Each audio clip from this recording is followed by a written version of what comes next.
بسم الله الرحمن الرحيم. السلام عليكم ورحمة الله وبركاته.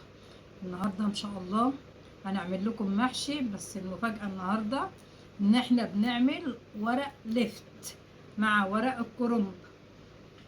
احلى بكتير من ورق العنب اللي بشق شويات.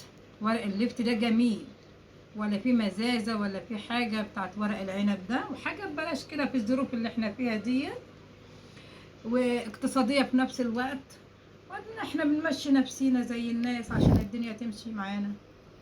ولما نخلص ان شاء الله نوريكم المحشي بتاعنا وتتفضلوا معانا.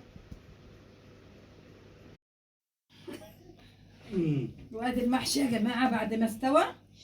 مفيش ولا استوى ولا كده ولا بتفصل الصوت. لا، ما احنا مصورين.